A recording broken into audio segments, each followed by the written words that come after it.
భవిష్యత్ భారత నిర్మాణానికి నాంది పలికేలా విద్యార్థుల అద్భుత ఆవిష్కరణలకు వేదికగా మారింది బెంగళూరులోని Ramaiah institute of technology campus. ఒకవైపు వినూత్న ఆలోచన, మరోవైపు సరికొత్త ఆవిష్కరణ అనే కాన్సెప్ట్తో విద్యార్థులు తమ ప్రతిభను అద్భుతమైన ప్రాజెక్టుల రూపంలో ప్రదర్శించారు.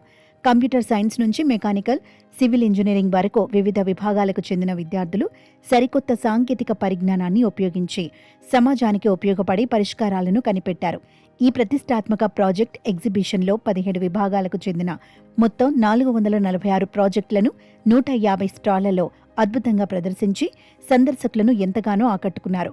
ప్రతి ప్రాజెక్టు వెనుక విద్యార్థుల సృజనాత్మకత, పరిశోధన దృక్పథం, సమస్యలను కొత్త కోణంలో చూసే ఆలోచన విధానం స్పష్టంగా ప్రతిఫలించాయి. విద్యార్థి దశలోని సమాజానికి ఉపయోగపడే విషయాలపై ఆలోచిస్తూ టెక్నాలజీని కొత్త ఆవిష్కరణలకు వేదికగా మలుచుకోవడం గర్వించదగ్గ విషయమని అధ్యాపకులు, సందర్శకులు కొనియాడారు. రేపటి ఇంజనీర్లు కేవలం ఉద్యోగాల కోసమే కాకుండా తమ కొత్త ఆలోచనలతో ప్రపంచాన్ని మార్చేందుకు సిద్ధమవుతున్నారనే బలమైన సందేశాన్ని ఈ ఎగ్జిబిషన్ చాటి చెప్పింది.